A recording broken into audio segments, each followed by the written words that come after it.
acho que nós estamos fazendo uma discussão politizada. A política infectou a ciência. A política infectou a ciência. E é essa discussão que nós temos que fazer aqui. Eu vim para isso, eu quero contribuir. Eu, como brasileiro, não podia ficar quieto de braços cruzados e, tendo experiência nessa área, ficar quieto de braços cruzados vendo acontecer as coisas que eu considero erradas. E eu quero discutir. Se eu estiver errado, eu me convenço, me deem fatos. Em Deus nós acreditamos. Os outros têm que me trazer os fatos. Muito obrigado. Deputado, só para... Só um reparo. Só um minutinho, senador Rogério. Deputado, só para lhe lembrar, a gente tem uma boa memória aqui, temos muitos dados aqui. Se alguém infectou a ciência, pode ter certeza que não foi os senadores que estão aqui, nenhum desses senadores aqui infectou a ciência. Quem primeiro começou a falar de teses que não deram resultado positivo não foi nenhum de nós aqui. O senhor começou a falar isso logo no início da pandemia, a fazer prognósticos, a falar sobre isso. Então, se alguém infectou, tenha certeza que não foi nenhum senador daqui, não. Então, a política não infectou a ciência.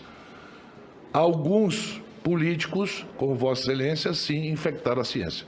Senador Renan Calheiros. Eu só queria fazer um reparo, senhor relator, porque na Inglaterra, o primeiro-ministro foi contra o lockdown e teve que voltar atrás e correr atrás de vacina para viver a situação que está vivendo hoje. Então, a gente não pode, num momento como esse, produzir mais desinformação do que já foi produzido, Isabelle, que nos leva a 502 mil mortos, 817 brasileiros. Tem os vídeos dele dizendo que vacina não serve para nada. Tá bom. Senhor presidente, senador Omar Aziz, senhor vice-presidente, senador Randolfo Rodrigues, senhores senadores, senhoras senadoras, senhor presidente, hoje, com a presença do deputado Osmar Terra, e no exato momento em que chegamos a 52.817 mortos no Brasil, 502.817 mortos no Brasil em função da pandemia, que interrompeu vidas, que interrompeu sonhos, desejos, convivência, amizades, parentesco. E no momento em que nós ouvimos o deputado Omar, um dos líderes do negacionismo, Osmar Terra, um dos líderes do negacionismo, quero lembrar um fato que considero muito importante, a segunda condenação de Galileu pelo Tribunal do Santo Ofício, quando, em 1633, foi condenado a renegar a ciência.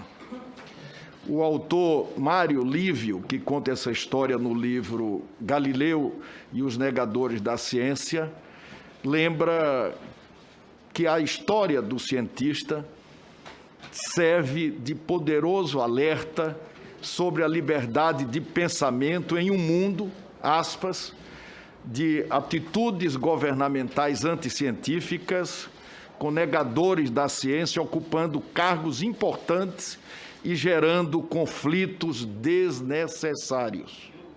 Fecha aspas. Essa citação do autor Mário Lívio se estende a essa comissão parlamentar de inquérito, com negadores da ciência todos os dias, incentivando a aglomeração, prescrevendo tratamentos e remédios ineficazes e enfatizando experiências mentirosas, desmascaradas pelo noticiário do dia a dia e desdenhando da vacina e da própria ciência. Antes de começar as perguntas, eu peço a Isabelle que, por favor, mande exibir o vídeo, número 1. Esta epidemia, na minha opinião, vai ser menor e com muito menos dano para a população que a epidemia do H1N1, por exemplo. O número de pessoas que morreram de H1N1 no ano passado foram na ordem de 800 pessoas. A previsão é não chegar a essa quantidade de óbitos no tocante ao coronavírus. No H1N1 nós não fechamos um restaurante. Estava falando do presidente Lula, era governo dele, ninguém pregou quarentena. E foi muito mais grave e matou muito mais gente porque o coronavírus vai matar. E no Brasil se atinge o pico no máximo em 2 semanas, até menos. O pico da nossa epidemia vai ser em abril, né? Provavelmente na 3ª semana de abril, e termina no final de maio. Nós vamos entrar em junho já praticamente sem epidemia no Brasil. A curva está seguindo a curva normal, são 7 semanas, 8 semanas, e dali para baixo ela diminui. Nós vamos terminar essa epidemia no início de junho. Okay, deputado. O novo coronavírus não pode sofrer mutação e recontaminar a mesma pessoa? Não, isso não existe em epidemia. Num período curto de epidemia não tem esse problema. Pode ter um vírus pode ser um pouquinho diferente um do outro e tal, mas não tem.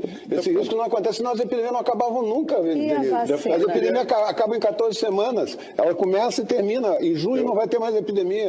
Alguns estados, como o Rio Grande do Sul, estão aumentando um pouco por causa do frio, mas em 2, 3 semanas começa a baixar também. A epidemia está indo para o fim, né? E ele vai terminar sem a vacina. Vamos ter uma onda, não é uma segunda onda de vírus que não vai ter. Vimos em diversas ocasiões, deputado Osmar Terra, Vossa Excelência fez vários prognósticos sobre o andamento e o fim da pandemia no país. Nenhum de seus prognósticos otimistas se realizou.